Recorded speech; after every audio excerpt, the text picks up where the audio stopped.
Hi, I'm Charles with AniCap. The story begins as a man and woman are on a date. The two prepare to toss themselves into a powerful river, and they tie themselves to each other so they can be together forever. However, in a cruel twist of fate, the evil truck-coon comes out of nowhere to drive through the forest and take them both out. Moments later, our protagonist Daze wakes up and is shocked to see what heaven looks like. A woman explains that this is not heaven, and she is a guide to those that descend upon this world. Her name is Annette, and she reveals that Daze was chosen and transported to this new world. A fearsome dragon flies by as Annette explains that this world is shrouded in darkness, and Daze was chosen to be a hero who brings light to this world. Daze doesn't think of himself as a hero at all though. He was just some guy trying to commit double unalive with his girlfriend, and has now been brought to a strange world. Annette prepares to give him an inspiring speech to make him want to become a hero, but she is shocked when Daze does his thing and overdoses on some sedation pills.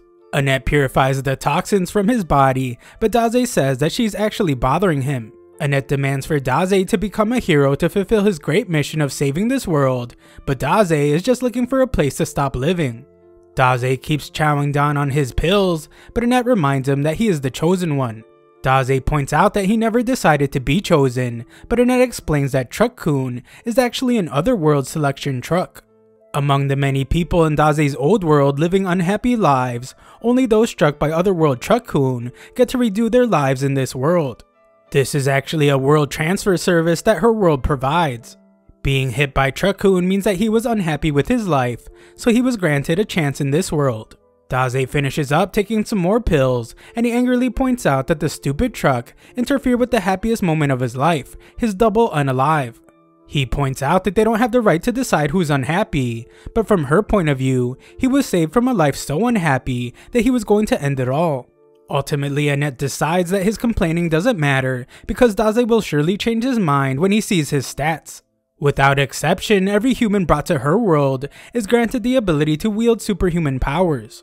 However, she is shocked to find that Daze is insanely weak. Not only does he only have one hit point, he is also poisoned even after she detoxified him. Annette refuses to believe that someone could be this weak, so she desperately searches to see if Daze has some kind of special skill or exceptional ability. She is horrified to find that he has absolutely nothing, and she has never seen such a weak otherworlder.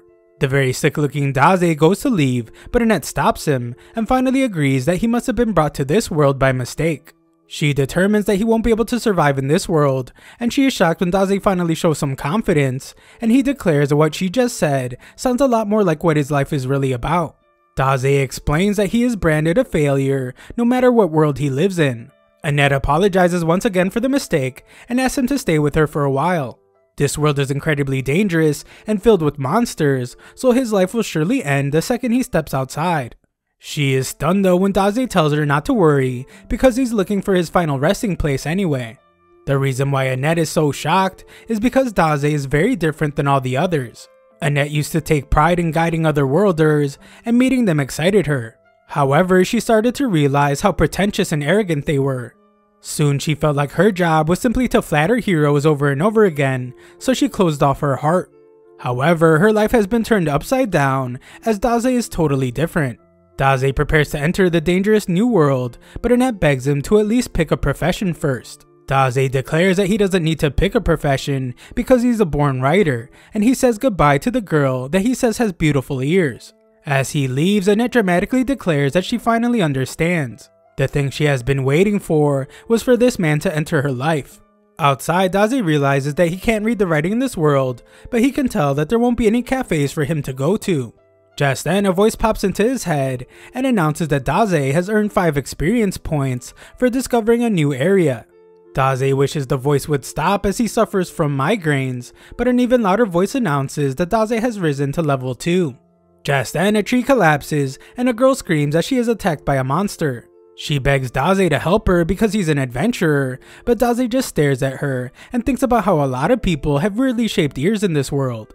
She keeps begging for his help, but Daze just asks for her permission to write a novel about her.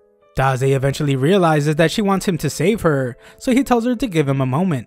Daze makes a half-hearted attempt to reach out to her, but ultimately declares that he can't reach her. She asks him to use a sword or a spell or something, but the monster just ends up taking a hold of Daze as well. Daze simply says that he can't breathe, and the girl explains that the tree is stealing their life force. They only have a few more minutes before their lives end, but she is shocked when Daze says that that's good news.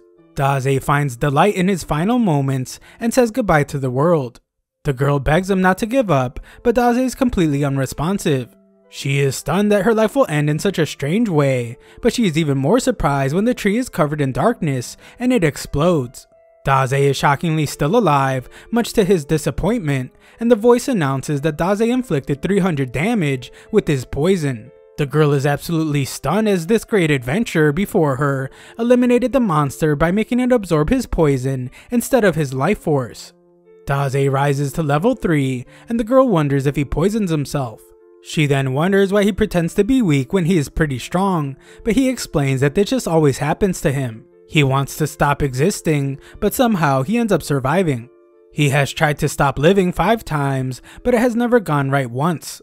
The girl has no clue why he's so depressed, but she is grateful that he saved her life, so she thanks him. She offers to take him to her place to rest, and he introduces himself. When Daze touches her hand though, he is reminded of his girlfriend Sachan, and he wonders if she came to this world too. The girl then angrily tells him that her name isn't Sachan. She tries to tell him her real name, but Daze's already in the clouds thinking about Sachan. The girl gets frustrated as he ignores her, but he has a good reason. Daze has just found a reason to live in this new world. He goes over his last memory with his girlfriend and declares that he will find Sachan wherever she is in this world. His declaration isn't exactly what it seems, as he wants to find her so they can commit double unalive again. Back with Annette, she prays to the god of her world so that Daze can be protected.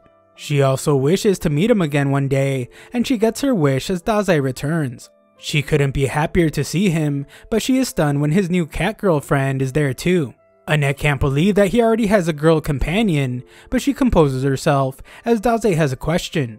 He wants to know if Annette has met a girl named Sachan, and Annette is horrified to hear that a third woman is involved. Daze leaves as Annette had no information about Sachan, but the cat girl assures him that he will find her. She wants to stop by the castle town of Roth before going to her house, but she is shocked when Annette appears to stop her from holding hands with Daze. Annette thinks it's shameless behavior, but the cat just wants to know why Annette came with them. Annette is too shy to answer, so the cat realizes that she must be in love with Daze. Of course, Annette denies it and simply declares that it's her job to protect the weak otherworlder. Him being an otherworlder makes the cat realize that is why Daze is so strong, but Annette points out that he's actually really weak.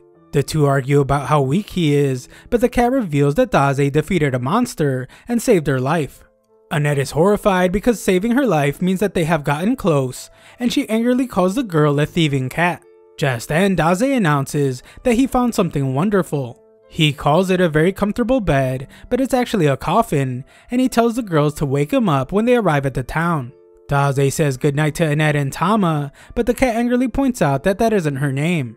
Daze's already fast asleep though, and Annette sheepishly points out that Daze called her the right name. Annette then takes on the task of dragging Daze in his coffin, but Tama wonders if that's really her job as a clergy person. Eventually, Tama gets tired of dragging Daze in his coffin. She demands that he get out and walk, but there's no response from him. The girls begin to wonder if he's even alive, but his stat screen reveals that he's just resting. Annette is ready to continue, but the cat must remind her that her name isn't Tama. Inside his coffin, Daze remembers his girlfriend again, and promises to find her so they can double unalive.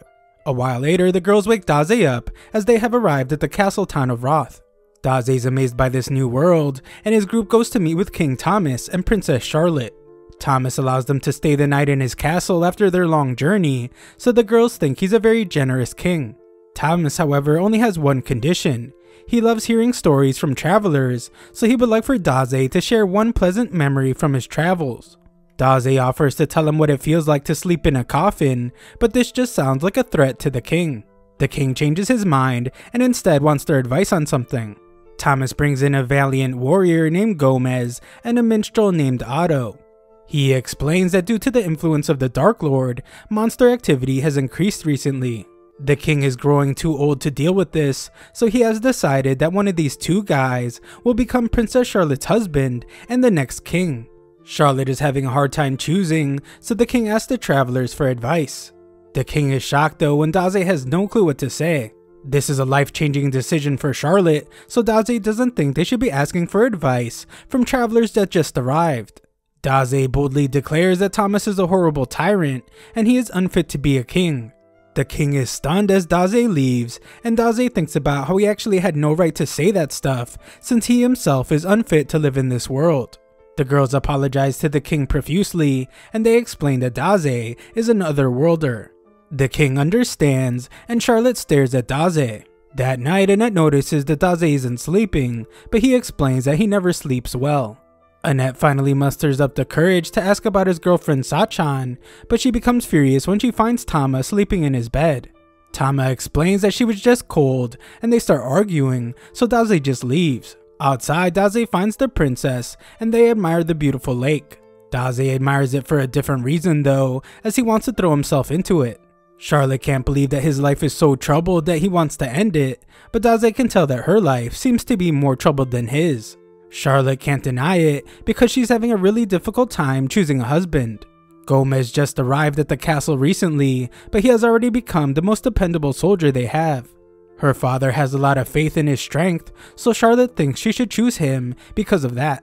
Otto, on the other hand, is her childhood friend. Whenever she felt down, Otto wrote songs and sang them to her. Charlotte wonders what she should do, so Daze points out that she is truly a kind person unlike him. Daze's life has been a continuous series of troubles, and he has attempted to unalive himself numerous times. Charlotte obviously cares about her father a lot, but Daze has done nothing but inconvenience his family greatly. Even through all that though, Daze has never once asked anyone else to choose how he should live his life for him. Charlotte is shocked by his statement, and he goes on to say that she should decide for herself what she will do. As he leaves, Daze tells her to ask herself what it is that she truly wants. The next day, King Thomas reveals that the princess has chosen who she wants to be her husband, and he wants the travelers to act as witnesses. Annette thinks that she will choose Gomez for the betterment of the kingdom, but Tama thinks that Charlotte and Otto are a better match. The king instructs his daughter to stand before the man she chooses, so Charlotte steps forward. Charlotte has given a lot of thought to her decision, and she shocks everyone when she decides to go completely off path, and she announces that she will commit double unalive with Daze. Everyone's jaws drop, and Annette even passes out from shock. Charlotte explains that she did a lot of thinking after she spoke with Daze. She realized that while Otto did sing for her every time she was sad, he also would come when she didn't feel sad. He was even making a ruckus last night. Charlotte has concluded that Otto simply wants to perform his newest songs to someone. Her reason for not wanting to marry Gomez is a lot simpler though, and it's because he smells. King Thomas calls her a fool and begs her to choose one of the other guys, but Charlotte finally stands up for herself and tells the king that he is the fool for trying to make her marry someone she doesn't want to. It turns out that she never wanted to get married in the first place, but nobody took her feelings into consideration.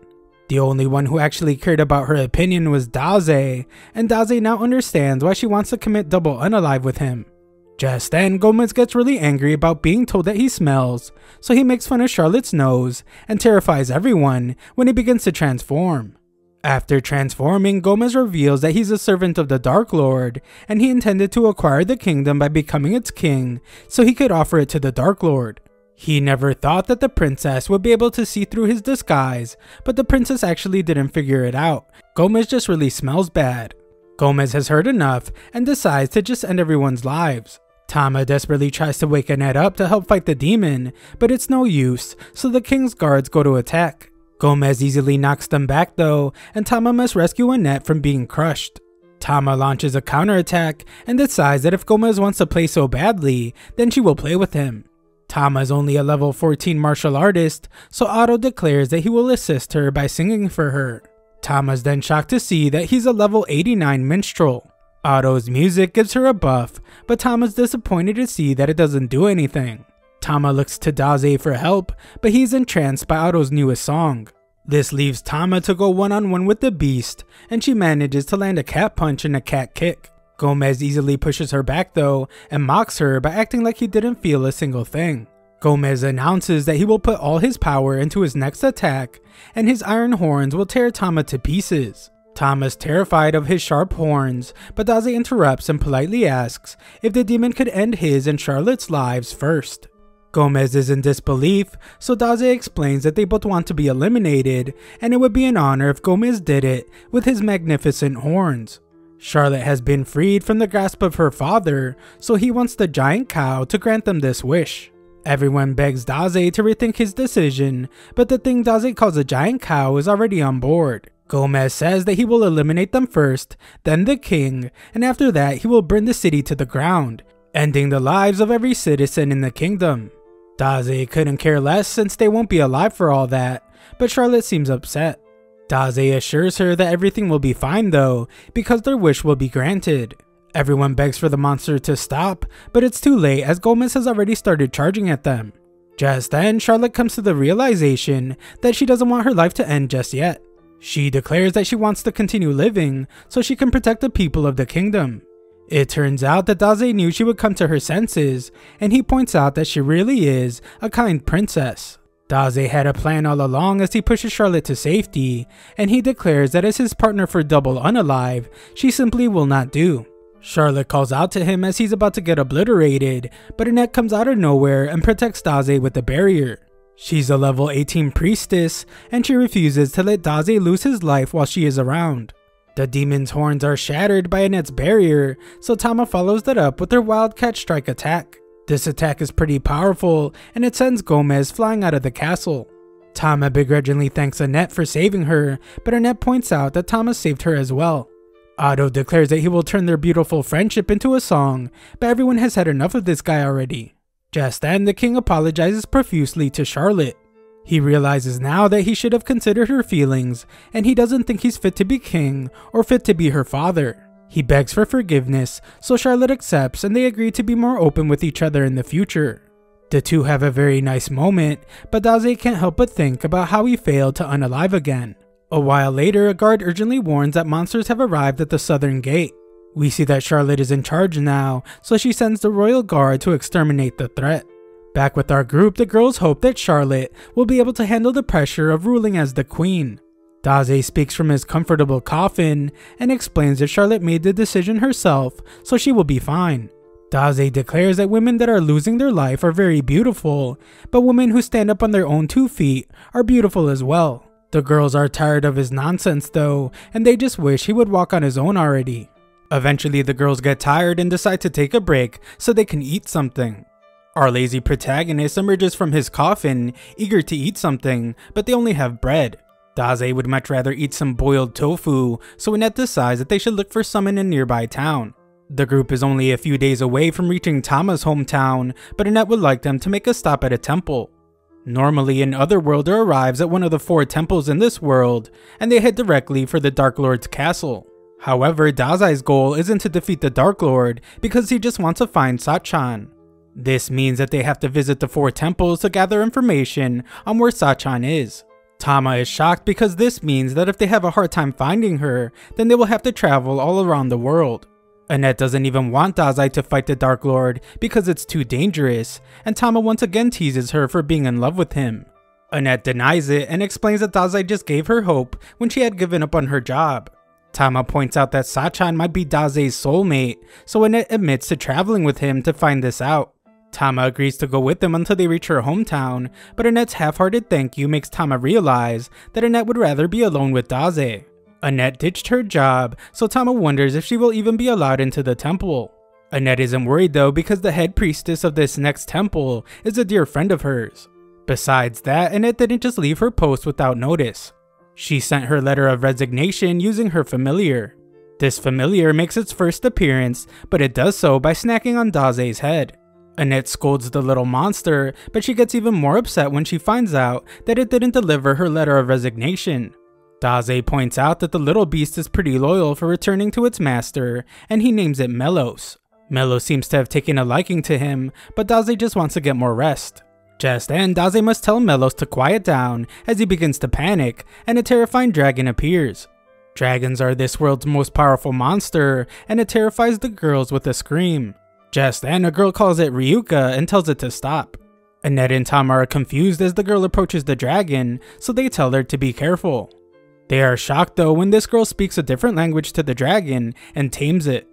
The girl assumes that Annette and Tama's group has already suffered casualties because of the coffin, and she recommends that they leave this area that is incredibly dangerous. Daze emerges from his coffin as he assumes that it's time to eat, and the girls ask the stranger to forgive his rude behavior because he's an otherworlder. Hearing this infuriates the girl though, and she vows to eliminate all otherworlders. She unleashes a power that terrifies the girls, and her attack must be blocked by Annette's barrier. Annette does her best to hold back the attack, but her shield is eventually broken. Our group is badly injured as the girls' attack did massive damage to the area, and Annette concedes that the girls' magic is insanely powerful. The girls vow to protect Daze at all costs, but the stranger brings them to their knees with her power. The stranger's symbol terrifies Annette even more because it's the symbol of the wrathful Dark Lord. Just then, the girls are shocked when Daze stands, as he has had enough of all the dangerous behavior. He points out that the girls have nothing to do with this. Daze reminds the girl that she's after otherworlders, and he is her only opponent. He tells her to do as she pleases, and reveals that he's prepared for his life to end at any time. His friends beg him to stop, but it's too late as the stranger grants his wish, and she sends her arm right through his chest. The girls are terrified as Daze collapses to the ground, and the stranger reveals that her name is Waldelia. Annette and Tama faint, but Waldelia is shocked when Daze reveals that he's still alive. He can tell that Waldelia has a lot of hatred inside of her, and Daze says that he can relate. Daze has lost his mind to intense hatred before as well. Waldelia is terrified to see him still alive as he approaches her, and Daze says that her eyes look very sad.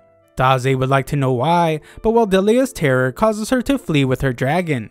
She is still uneasy about what just happened, and she wonders just who Daze is. A while later, we see that Melos has brought our trio to the temple they were going to. The priestess rushes to Annette, but Annette tells her that Daze needs immediate medical attention. He's in really bad shape, so the priestess summons every priest to bring every healing potion they have. A while later, we see that Daze is fine as he shops for some poison. The vendor explains that the poison is most effective when thrown at a monster, but he is shocked when Daze just drinks it. Tama is furious because he just made a miraculous recovery, but the priestesses are glad to see that he's doing well. The priestess named Nisha explains that she hasn't met anyone named Sachan, but she is more concerned about why Annette is traveling with an otherworlder. She's glad that Annette quit her job because she's too pure for it, but she's upset to see that she's traveling with an otherworlder. Yisha hates otherworlders because they use their gifts they were given by the gods for selfish reasons. Just then, some strange rapping otherworlder named Kataro tells the girls to stop arguing and have some fun with him. They ignore him, but Kataro demonstrates his overpowered skill of mass production. It allows him to produce an unlimited amount of the world's currency, so he offers to buy the girls whatever they want. Yisha gets rid of the guy, but he promises to make them pay, and Yisha points out that all otherworlders are like that guy. Annette explains that Daze is different, but Yisha can tell just by looking at him that he's just as destructive as the others. Annette still argues for him and points out that he changed her entire life. Just then, Daze asks for money to buy some drugs. Annette casually gives it to him, but still tries to tell Yisha that he isn't destructive at all. Yisha is then shocked to learn that Daze doesn't have a gift. Despite that, Daze still fought against the wrathful Dark Lord for his friends. Yisha's stunned to hear this though, because the wrathful Dark Lord was actually destroyed by another otherworlder 7 days ago. Tama is just as shocked to hear this news, and the two girls celebrate because it means that peace has finally come to their world. This, however, makes them question who that girl with the dragon was. It's also strange that Daze arrived 7 days ago, but Annette can only think about how that was the day Daze completely changed her life. The biggest question is, if this world no longer has a Dark Lord, then why was Daze brought here in the first place? Just then, the girls are startled as Daze tears up a bunch of papers. Daze dramatically explains that he was trying to write about the events that have happened after being brought to this world. He was struggling to write though, so he is now despairing over it. Annette eagerly waits to hear what he wrote about them meeting for the first time, but her heart is shattered when Daze reveals that he didn't write about her at all. Daze isn't sure why, but his meeting with Walderia gave him a surge of creativity, and he hopes that something else that excites him will occur. Annette thinks he might find something if they explore the town, and recent events have made her want to buy Daze some stuff anyway. In town, we find that what she wanted to buy Daze is some heavy-duty armor. There is no telling when they will be attacked again, and Annette never wants to see Daze suffering ever again. Tama points out that Daze looks like he's suffering right now, but Daze actually kind of likes the oppressive feeling that the armor gives him. The girls go to do more shopping, and Annette tells Daze to stay there. Yisha finds him, and Daze explains that he was just searching for new excitement. Yisha declares that Annette will be staying with her from now on because she has always been a pure girl, and it makes her trust people too easily. Yisha is sure that Annette will be unhappy traveling with him, so she begs Daze to break up his party. Daze just smirks though, and points out that it's up to Annette to decide what she wants to do. He declares that Yisha has no say in the matter, and he wonders why she thinks Annette will be unhappy anyway. Yisha explains that it's because Daze is an otherworlder, and she doesn't trust otherworlders. Just then, Yisha is stunned, and a crowd forms as some guy arrives. This man is said to have been created by the heavens to stand above everyone in the world. He is an otherworlder, and his name is Lord Suzuki. Suzuki announces to everyone that the Dark Lord was defeated 7 days ago, and he tells them to rejoice as peace has come to their world. The crowd erupts with cheer, and they all praise the otherworlders, but Suzuki reveals his real intentions. He points out that they risked their lives to bring them peace, so it's only right that the otherworlders be allowed to rule the world. Because of this, he declares that this time will be known as the Great Hero Age. Suzuki has decided to be the ruler of this town, and his buddy Kotaro tells the townspeople to bow down to Suzuki. Just then, Kotaro points to the girls and tells Suzuki that they were the ones that messed with him. Suzuki is furious and declares that they committed acts of violence to an otherworlder. Annette tries to explain that he is mistaken, but Suzuki refuses to listen to someone who would bring harm to a hero. Nearby, we see that the town is on fire, and Daze states that he finally felt like he could write his masterpiece. Moments earlier, Suzuki pats Annette on the head and tells her to be a good girl. He uses some kind of skill on her, and she collapses to the ground. Kotaro celebrates and explains that the more pure Suzuki's victims are, the sooner they fall to his skill. Tama demands to know what he did, so Kotaro explains that Suzuki's skill turns anyone he pets into his slave. Tama demands that they release Annette, but Suzuki just uses his skill on her too. Suzuki brags about how powerful he is, but Yisha arrives to remind him that she didn't teach him to use his gift that way. She declares that the town will never fall under his control, and all the townspeople agree with her. Suzuki decides that he will just have to destroy the town, so he sends his wolves to attack everyone. He demands for Yisha to call him a hero, and tells her to be happy because he plans to use her church as his castle. The town is now on fire as chaos breaks out. Tama is under Suzuki's control, so she attacks Daze like a wild animal. Daze realizes that Annette was right about wearing armor all along, since you never know who might attack. Tama manages to destroy his armor, but the helmet ends up knocking her out by accident. To keep her safe, Daze decides to put her in a barrel with a sign saying that a wild cat is inside. Yisha collapses near him, and she points out what otherworlders are really like. Suzuki used his gift for selfish reasons, and now his greed has become completely unstoppable, and he has lost control. Suzuki wasn't like that at all when he first came to this world, because he was quiet and weak. Daze surprisingly takes notes, because Suzuki has piqued his interest, and he tells Yisha to watch over Tama while he confronts Suzuki. Yisha reminds Daze that he won't be able to do anything, because he doesn't have a gift, but Daze has a feeling that he will finally be able to write his masterpiece. Daze allows her to come with him, but she is surprised to see how calm he is. Yisha explains that Suzuki is really strong, and Daze doesn't stand a chance against the gifted otherworlder. She is sure that Daze will be torn to pieces as soon as he opens the door to the church. Just then, Daze takes out his poison, and Yisha is relieved to see that he must have a plan. She assumes that he's going to poison Suzuki's guard dogs, but she is shocked when he drinks it instead.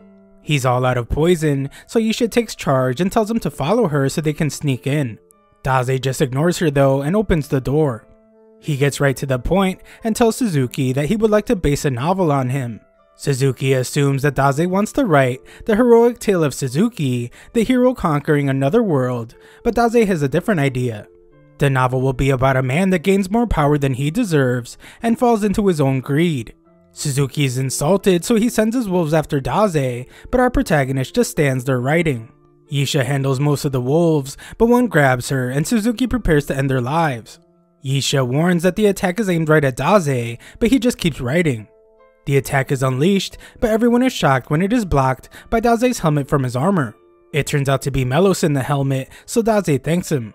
Kotaro is terrified because they're out of fireball potions, but Suzuki reminds him that he still has his #1 pet. Suzuki warns that his pet takes the life of anyone it bites, and he laughs like a lunatic when Daze gets bitten. The beast collapses though, and Daze says that dogs should be chained up at all times. A voice comes from Daze's system, and it announces that he inflicted 600 damage to the beast with his poison. Kotaro is stunned as the wolf completely turns to ash, and Isha assumes that Daze infused himself with poison. Suzuki calls Kotaro a coward as he runs away, but Suzuki isn't ready to give up. Instead, he calls on his trump card, and Isha is horrified to see that it's Annette. He instructs Annette to eliminate them, so Isha defends herself and declares that they should retreat. Daze disagrees and explains that Annette isn't as weak as Isha seems to think. Daze approaches her, but Suzuki explains that his skill can't be removed by anyone, and Annette will be his slave for the rest of her life. Daze doesn't listen to the nerd, as he explains that Annette will be the one to decide what she does with her life, and Suzuki has no say in the matter. Daze places himself right in front of her blade, and reminds her that she is not some bird in a cage. Annette seems to be fighting Suzuki's spell, so he screams for her to hurry and eliminate Daze. Annette prepares to do so, but we then see what's going on inside of her mind. She's trapped inside of a cage, but Daze appears to shine some light on her. Annette finds a moment of clarity, so she stabs herself and breaks the spell. Daze catches her, and the two greet each other. Daze has Isha treat Annette's wounds, and she thinks about how he said that Annette isn't weak. Suzuki is utterly shocked by someone breaking his spell, and he can't handle it. He attempts to unalive himself, but Daze surprisingly stops him. Daze reminds Suzuki that he's writing a novel about him, so he can't end the story early. Daze instructs Suzuki to tell him his story, so we get a look at Suzuki's past. Suzuki explains that he was always timid, and stronger guys always made him their pet. He thought about unaliving himself several times, but he could never go through with it. One night, Suzuki bumped into some drunk guy, but he didn't have the courage to stick up for himself when the drunk guy insulted him. Suzuki was distracted, so he fell victim to the merciless Truck-kun. He was brought to the new world, and he was greeted by Isha.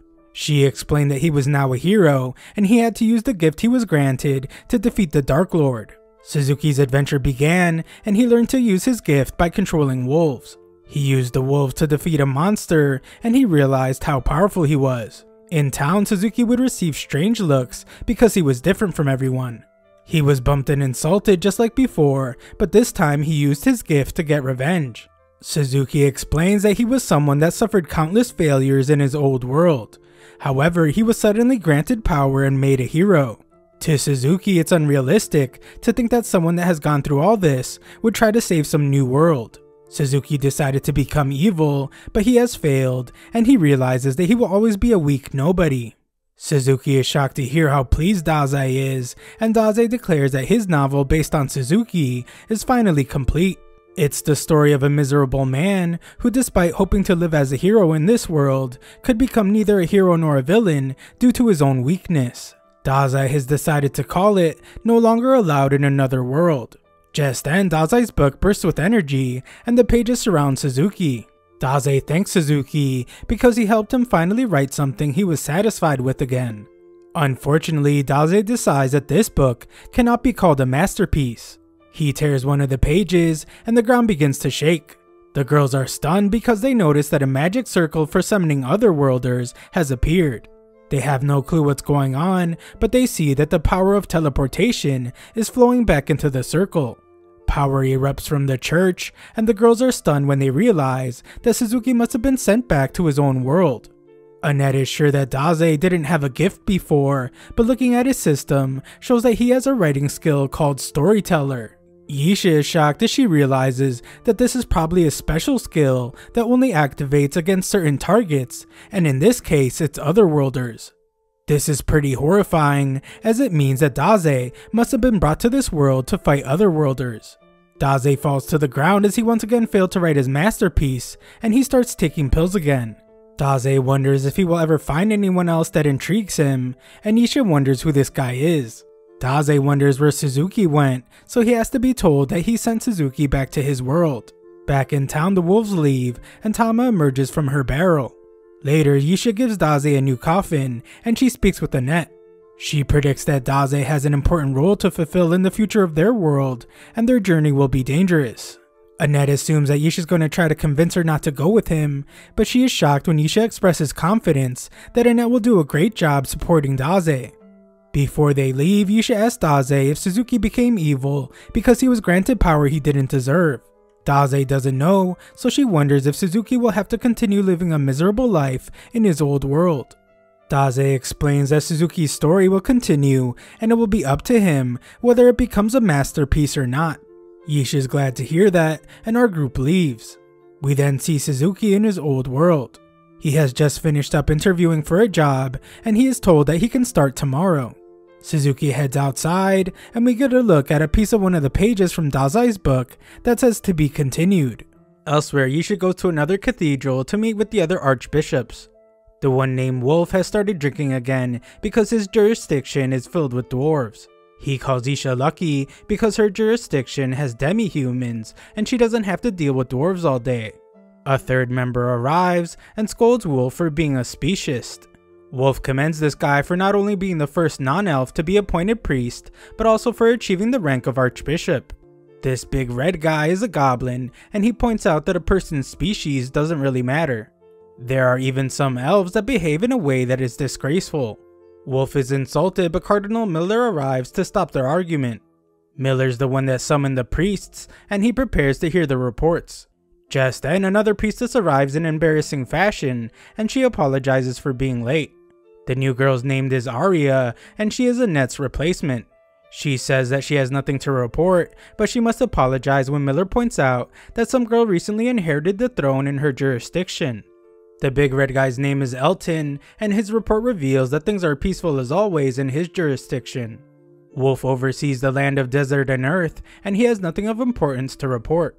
There are frequent conflicts between dwarves, but it's nothing out of the ordinary, and they even attack Wolf sometimes. Yisha introduces herself to the newbie, and reveals in her report that an Otherworlder went on a rampage and destroyed half of a town. Miller explains that the Otherworlders are exactly why he called this meeting. The wrathful Dark Lord has already been defeated by a group of Otherworlders, so it has been decided by the Pope that the magic circles connecting their worlds will be sealed. This means that they will stop summoning Otherworlders. Elton is glad that their battle against the Dark Lord has ended, and Wolf is relieved to finally be free from looking after the Otherworlders. However, Miller gets very serious and reveals that there is a new problem at hand. The 7 Otherworlders that defeated the Dark Lord have claimed the Dark World's lands and become its new rulers. The others are shocked, but it gets worse as the Otherworlders sent a declaration to the Pope. Their intentions are to transform all the lands into a utopia. The Pope is greatly distressed because he believed that the Otherworlders were angels sent to save this world, and he loved them because of this. However, these people that he considered his own children have now bared their fangs against him and declared war against the world. The 7 angels that saved the world have become 7 fallen angels who are now threatening the world. That isn't all though, as there are other fallen Otherworlders who have begun causing chaos in each region. As if all that weren't bad enough, the daughter of the Dark Lord named Waldelia is still a threat. It's the mission of the archbishops to protect the peace of this world, but they can't believe that the Otherworlders have become their enemies. If the Otherworlders work together, then they will surely become more of a threat than the Dark Lord was. Arya wonders how they will fight such a threat, and Yisha thinks back to Dase's power. Yisha declares that there might be a way to defeat the Otherworlders, and she tells the other bishops about Daze. She explains that he used his gift to send an Otherworlder back to his own world. The others are stunned to hear that such a power exists, and the Pope arrives to question if this is really possible. Everyone bows down to him, and the Pope declares that Daze might be the ray of hope among all the darkness. The Pope is intrigued by him and instructs Yisha to tell him more about Daze. Elsewhere, a man asks a woman if she is thinking about her beloved. This girl doesn't speak though, and only hums a song. The guy explains that their allies have departed to various lands. As for the 2 of them, they will remain where they are and observe what's in store for this world. Elsewhere, our trio decides to stop at a town before reaching their destination. A voice announces that Tama has reached level 17, but she isn't happy about leveling up just from dragging a coffin around. Some random kid shows them where the inn is, and he offers to give them some information that will help them on their adventures. This kid explains to them something called a hero introduction service. It's a service that assigns otherworlders to accompany parties that lack confidence in their skills, providing them with a safe and comfortable journey. Tama thinks about the evil otherworlders she has met, but the kid reminds her that otherworlders are heroes meant to save the world. The hero introduction service is a business idea this kid came up with, so he offers to introduce the girls to an otherworlder for only $40,000. Tama declines such a silly offer, but Annette eagerly orders one valiant warrior. Tama scolds her, but Annette says that it's a small price to pay for Dazai's safety. The kid thinks that there's a deceased person in the coffin and assumes that he wants safety from beyond the grave. Of course, he is shocked when Dazai reveals that he's actually still alive. The girls explain that Dazai is a hero as well, but the kid doesn't think he looks like one at all. He introduces himself as Nier as he takes Annette's money and he goes to get them their adventurer. Tama's relieved to be getting a warrior on their team to pull Dazai's coffin, but Annette refuses to give that job to anyone else. That night, our trio waits for Nier at the inn, but Dazai is sure that he won't be returning. The innkeeper knows all about Nier, and Annette confirms that they gave him money. She reveals that Nier actually scams people a lot, and it turns out that he has never even met an adventurer. There is no way he could introduce anyone to an adventurer, and they were just fooled by Big Mouth Nier. Annette becomes furious, and Tama does her best to get her to take deep breaths. Nier is an orphan, and he makes a living by fooling visitors who come to town. He doesn't have any adults in his life to scold him, so he has become the town nuisance. The innkeeper is sure that the heroes Nier talks about don't exist, because if they did, then they would have saved Nier by now. Elsewhere, we find Nier under a bridge, and he stares at a sword. The sad moment is interrupted when he is captured by a mysterious group. This group takes all the money that Nier saved up, and they tell him that they plan to end his life. Nier becomes furious and declares that his otherworlder friends will come to rescue him. These horrible guys mock the kid and reveal that they're actually otherworlders themselves. The guys wonder if this is Nier's first time seeing overpowered abilities, and Nier is horrified as his entire world is crashing down. The boss shows off his ultimate weapon and declares that it can even pierce the skin of a dragon. The guys have heard that Nier has been using the names of otherworlders to make money, so they call him an evil little kid that needs to be punished. They tell him to cheer up because he can brag in the afterlife about being eliminated by heroes, and they begin a 5-second countdown. Nier has lost all hope because he always thought the otherworlders were heroes. He prepares for his life to be over as the countdown ends and he is shot at, but Dazai comes out of nowhere to rescue him. Dazai says that they have no right to call themselves heroes and blames liars like them for why children misbehave. One of the thieves analyzes Dazai and he panics as he realizes that he is also an otherworlder. The thief says that Dazai is nothing to worry about though when he sees that Dazai not only has just 1 hit point, but he's also poisoned. The boss is determined to get revenge for scaring them, and he tells Dazai that his life will now end. Unfortunately for him, this actually intrigues Dazai. The thieves start panicking again as Dazai's vitality starts to rise rapidly, and he tells them to aim for his heart when they shoot him. The thieves are horrified to see how calm Dazai is, so they run for their lives. Nier wonders if Dazai is a hero, but Dazai says that he's no one special.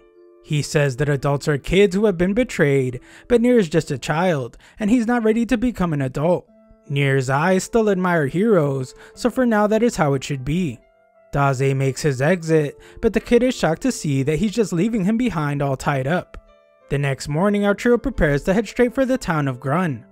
The girls can tell that Dazai didn't get enough sleep, so they wonder where he went the night before. Dazai doesn't say, so Annette suspects that he went to see another woman. Dazai doesn't tell her and just begins to rest. Just then, Nier shows up and Tama demands they to give him back their money. Nier says that he didn't lie to them and he will be the valiant warrior to join their party. As the journey continues, Dazai receives some experience points for exploring a new area. The annoying announcement voice makes Dazai want to end his own life, and Nier is shocked to hear him speak this way. Nier warns the girls about Dazai's depression, but Tama reminds the kid that he's supposed to be a valiant warrior, and she makes him drag the coffin. They eventually arrive at Tama's hometown of Grun, and there is a security checkpoint. Tama tells the others not to worry though, because she's a bit of a celebrity there, and will easily be able to get them through. Tama goes to speak to the guards, but our group is quickly surrounded. They are being arrested, but Daze just seems to get intrigued. Our group is thrown into a cell, and Annette becomes depressed when the gods don't answer her pleas for help. Tama was separated from the group, and Annette sobs uncontrollably. The guards arrested Tama and everyone she was with the moment they saw her, so Nier assumes that she must have committed a terrible crime. Daze wonders how people are executed in this world, but Annette refuses to tell him because he's clearly looking forward to it. Nier figures they should try to escape, and Annette wonders how he plans to do so. The kid picks the lock, but Annette doesn't think the behavior is fitting for a supposed valiant warrior. Nier thinks that Daze will praise him for picking the lock, but he's actually disappointed because he has to live now. Their escape instantly fails, and they are quickly captured. Daze tries asking the guards if they will be executed, but they just call him a creep. Our group is told that they have committed some severe crimes, so they will actually be executed. Everyone except Daze argues against the decision, but they are told that they are guilty of kidnapping the kingdom's princess named Matilda. Matilda turns out to be Tama, and she has to tell her father again that she wasn't kidnapped. Tama explains that she was traveling while improving her combat skills, and Annette corroborates the story. Tama demands that her friends be released, but the king refuses, and Daze is the only one pleased with the decision. The king eventually agrees to release them, but first he wants Matilda to promise that she will never leave the kingdom like that again. He wants her to act more like her mother, someone fitting of royalty. Tama takes one look at her poor friends and agrees to do as her father says. She will act like a princess from now on, so she apologizes to her friends as their journey together will have to end. Tama leaves and the rest of the group is set free. They go to eat, but Daze is pretty disappointed about not having his life ended. Nier can't believe that Tama is a princess, and Annette realizes how wrong she was for treating Tama so poorly. Annette now panics because she fears that she will be executed for being so mean to her. Just then, a waitress named Fawn overhears them talking about the princess. Fawn used to serve the princess in the castle, and she seems disappointed to hear that the king forced Tama to return. Daze can tell that she knows a lot about Tama's relationship with her father, so he asks for more information. Daze explains how he met Tama and admits that it would be pretty hard not to be interested in her past. Annette doesn't think they should pry into her past because she is a princess, and they should probably start calling her by her real name. Daze says that he doesn't care about any of that because she is Tama to him, and the waitress agrees to spill the beans. At the castle, Tama laughs at how everyone acted when they heard she was a princess, and she wonders what they are doing. Just then, she notices someone strange standing on top of a house. Tama is shocked when major damage is caused to the house, and the king appears to confront the attacker. This guy has come to the land where demi-humans congregate simply because he hasn't eaten a demi-human yet. He wonders what they taste like, and he introduces himself as Kybera. Kybera reveals that he is one of the heroes who killed the Dark Lord and saved the world. Despite being a hero, he has come to be known as the fallen angel of gluttony. The king realizes that this guy is one of the 7 fallen angels, so he wonders what he's doing there. Kybera's answer is simple: he has come to consume the entire nation. Kybera shows the gift he was given by God, but the troops are determined to show him why they call Grun a nation of heroes. They go to attack this guy, but Kybera uses his ability to eat them alive with the snap of his fingers. Kybera's gift allows him to eat what the giant mouth eats, and he says that the troops tasted terrible. Kybera doesn't want to eat disgusting troops and prefers consuming women. The king shocks his troops as he plans to fight Kybera alone, and he tells Kybera that he won't let him leave alive. The king is a level 52 warrior, and he demonstrates his power by blocking Kybera's attacks with the ground. Kybera tries to mock him, but the king manages to land a powerful lightning attack. Kybera was just pretending to be hurt though, and he pushes the king back. He admits that the attack would have destroyed a normal person, but he explains that his body is much tougher than anyone else's. The reason for this is because he just ate a bunch of golems the other day. The king gets very serious as electricity begins to flow from his fist, and the king's right-hand man wonders if he is planning to use his ultimate technique. This is shocking because it means that instead of capturing Kybera, the king is going to destroy him. The king says that Kybera doesn't deserve any mercy after eliminating his troops, so he declares that he will destroy Kybera with a single attack. The two charge at each other, but the king is shocked when Tama stops them. Kybera is excited to see the demigirl, but Tama is terrified when she realizes that he was the guy on the roof. Tama prepares for battle by ripping her dress to shreds, but the king tells her to stay back. He says that she could never replace someone named Leon, and this clearly upsets her.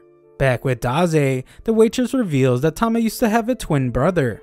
His name was Leon, and he was set to inherit the throne. With Tama and Leon leading the way, everyone believed that peace would be everlasting in the kingdom. However, 10 years ago, Leon and the queen lost their lives during a storm. The king grieved for a really long time, so Tama decided that she would take Leon's place and put her father's mind at ease. This is a pretty sad backstory, but Daze seems pleased for some reason. Unfortunately for Tama, her decision just created a deep rift between herself and the king. Back at the fight, the king tells Tama that her martial arts are utterly useless. She tries to prove that she can fight, so Kybera decides not to hold back, and he prepares to eat her alive. Tama is about to be consumed, but her father pushes her to safety at the last moment. Tama screams to him as he has lost his arm, and Kybera admires the love between a parent and child. Kybera was hoping to get a taste of the king's ultimate technique, but he's disappointed because he won't be able to use it with the missing arm. Kybera mockingly apologizes for eating it, and this makes Tama furious. She attacks with blinding rage, but the king's right-hand man takes her away. The disappointed Kybera decides that he will have to save the main dish for later, and he wonders how he will consume the king. Back with Daze, he thanks Fawn for the information, and the king's right-hand man appears out of nowhere. Tama is unconscious, so he explains that the castle has fallen to the evil Otherworlder who suddenly showed up. Just then, everyone in the kingdom is startled as the hole is blown through one of the castle walls. Everyone becomes concerned when they see the tied-up king, and Kybera declares that he is the new king of the land. Kybera assures them that he is not there to oppress them, and he only wants one thing as king. This one thing is pretty horrible though, as he says that he wants to taste the flesh of all the varieties of demi-humans who live there. He tries to calm everyone down by saying that the men can continue working as usual because he only wants to consume women and children. The people reject this horrible offer, but Kybera makes an example out of one of them. Kybera changes his mind about not eating men and decides that he will just eat entire families so they can be together inside his stomach. Everyone panics as they run away, but Kybera has stationed monsters all over town. Kybera leaves for now, and Nier points out how that guy is a psycho. Daze doesn't seem bothered at all for some reason and just finishes up some writing. Tama's situation is really difficult, so Daze calls her the heroine of tragedy. The heroine he seeks never just accepts tragedy, so he tells Tama to open her eyes and show him the rest of her story. This causes a quick flashback to when Tama was with her mother. Tama wakes up and frantically searches for her father. The others explain that Kybera has taken over the capital and is planning to eat their citizens. The furious Tama is stopped from going after Kybera, and she is reminded that the king didn't even stand a chance against him. Tama reveals that her father only failed because he was trying to protect her, and she vows to protect this nation. Just then, Annette recalls a tragedy that took Tama's mother and brother. Everyone in the kingdom shed tears for them, so it's pretty clear that they care a lot about Tama's royal family. People will lose all hope if Tama falls to Kybera, so Annette tells her to let her friends handle it. Tama is hesitant, but Annette reminds her that they have a secret weapon for defeating Otherworlders. Daze tells Nier, Annette, and Melos that it's time to go, and Tama is told that she has really good friends. At the castle, our group is confronted by monsters who were instructed to eliminate everyone who approached them. Annette tells Daze to stay back, but he surprisingly steps forward and tells the monsters that they just came to be eaten. Daze says that he was inspired by Kybera's speech. Daze is always thinking about death, but he has never considered being eaten to death.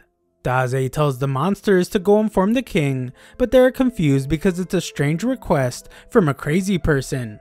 He tells them to hurry up, but this only gets them thrown into prison again. Daze tells Annette to calm down, but she blames him for everything. He shows no concern at all though, and reveals that he hid a lockpick in the kid's hat. Back in town, Briard finds that Tama is gone. At the castle, Kybera prepares for his first meal, but the monsters arrive to tell him about the strange human that has arrived. Just then, Tama comes out of nowhere to destroy one of these monsters. Kybera knew that she would come eventually, but the king calls her a fool. Tama is clearly enraged, but Kybera is just glad that he will be able to eat a demigirl. A look into the past shows Tama watching her brother training with her father. The king was hard on him because he was next in line to become king, but Leon did not back down. The king hated how Tama would always watch them, and she begged her father to let her train too. The king told her to know her place as princess, and he instructed her to put on a dress before sending her to her room. Tama told her mother that she hated the king because he won't let her study martial arts. She wished that she was never born a princess, but her mother told her to listen closely to what she was about to say. We return to the present, where Kybera says he knew Tama would come if he used her father as bait. Tama vows to destroy Kybera with her own hands, but Kybera distracts her and lands a powerful electric attack. She takes some serious damage, so her father calls out to her. Tama realizes that Kybera just used one of the king's attacks, and Kybera explains that it's because of his overpowered skill called gluttony. Not only does he gain increased abilities depending on the flesh he eats, but he even gains the ability to use skills possessed by the flesh. Kybera taunts Tama by saying that she will be torn apart by her father's own skills before she is eaten. Elsewhere, Annette is impressed because being captured was part of Daze's plan to get into the castle. Nier is glad that Daze didn't really want to be eaten to death, but he doesn't know how crazy Daze is. Annette thinks they should hurry to find the other worlder, but Daze has something else planned. Daze takes them to the queen's room, but Nier doesn't think they should be snooping around. Daze says he needs his exceptional skills though, so the kid changes his tune and breaks into the queen's dresser. There we see what Daze was after all along. Back with Tama, Kybera takes control of the fight by thrashing her about. He agrees with her father as he points out that her martial arts are useless. A look back shows her wondering why Leon was always training. Leon admitted that he wasn't a very good fighter and said that Tama might even have more talent for it than him. However, him being bad just made him want to train harder so he could be more like their father. His goal was to be able to protect their family and the entire nation. This motivates Tama to continue fighting, but the king points out how much stronger Kybera is compared to her. Tama has realized this as well, but she explains that Leon wouldn't have given up, so she won't either. Kybera laughs like a maniac because he says that he feels most alive when he eats spirited flesh like hers. Kybera realizes now that his past life was meaningless, but it has all led up to this day. In his old world, Kybera was really unhappy, and he thought he might as well have been dead. He was born in a giant mansion, and his parents bought him everything. His plate was always filled with food, but his heart was becoming more and more empty. This made him want to try and eat someone, but he was stopped and he remained unsatisfied. From the outside, everyone thought he was fortunate, but Kybera felt like he was a caged animal. Kybera unleashed his frustration on a homeless person, but it wasn't enough, and he thought he was the most miserable person in the world. Just then, Truck-kun came to the rescue, and Kybera smiled before being crushed. This is how he came to this world, and now he eats whatever he wants. The king screams in agony as Kybera moves to eat Tama, but Kybera is stopped as Daze appears out of nowhere. Daze says that this story is so boring that he couldn't bear to listen. Kybera tries to control his monster mouth thing, but it surprisingly doesn't move. This has never happened before, and Kybera realizes that his instincts are refusing to eat Daze. Annette arrives to declare that Daze has the ability to banish otherworlders from this world, and she tells Daze to write Kybera's story. She heroically tells him to use his gift Storyteller, but Daze refuses. He explains that Kybera is a boring man, and his boasting about his own misfortune isn't worth writing about. The annoyed Kybera demands respect and unleashes a bunch of power. He vows to eliminate everyone before eating the princess, and Tama thinks about how this is all her fault. It was all her fault for trying to fight, and if she just realized that she would never be Leon, then none of this would have happened. Tama sobs as she blames herself for everything, but Daze comforts her and dedicates a story to her. Just as he had hoped, Tama's ill-fated destiny was worth writing about. Tama opens the book, releasing its power, and Annette notices that it's Daze's gift. This is pretty shocking, as she now wonders if his ability even works on non-otherworlders. Her thought is interrupted though by the attacking Kybera. Daze learned about Tama's past, and he came to realize that her kindness makes her suppress her own true feelings. Because of this, she was bound to her father's vision of an ideal princess. After her family's tragedy, Tama wanted to make her father feel better. To do this, she desperately tried to replace her brother, who had been the ideal prince. The king, however, misunderstood her intentions. It only hurt their relationship, and Tama eventually lost sight of her true self. However, Daze reminds her that her mother told Tama who she was meant to be. Tama goes back to this memory where her mother told her to live her life as she sees fit.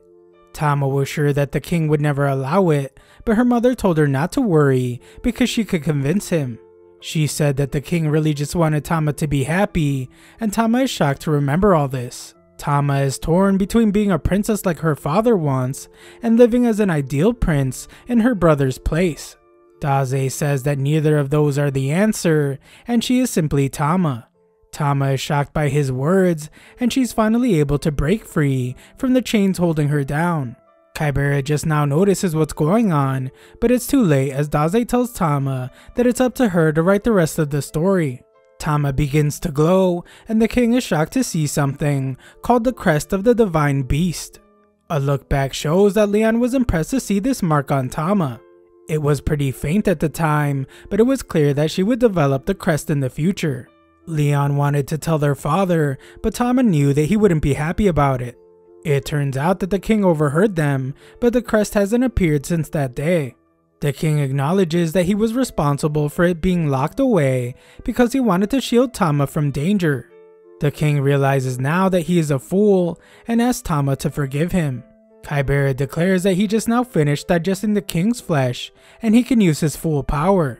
He mocks Tama though because she looks like an anime character that has just now awakened her powers. He declares that it won't happen though because he will devour all of them. Daze tells him that he is wrong because even when people are pushed into the depths of despair, they will still be able to find a single thread of hope. Tama unleashes some of her power and the king asks his wife and son to protect her. Tama charges at Kybera, but he prepares to use the king's full power. Tama proves to be far too fast for Kybera to keep up with, and she uses her ultimate technique. It's called the King's Fang, and she uses it to absolutely destroy Kybera. She collapses into the king's arms, so Annette rushes to heal her. The king gets upset when he realizes that Daze read the queen's diary, and Daze wonders if he will be sentenced to death because of it. The king refuses though, because he is grateful that Daze helped his daughter. Daze doesn't take much credit, and says that he just wrote a book. The guys are impressed that Tama was able to use the King's Fang, but Briere could tell that her technique still isn't complete. Just then, Kybera returns in a monstrous form, which shocks the king because he was sure that Tama eliminated him. Kybera wonders why he was revived, but a memory makes him realize what is going on.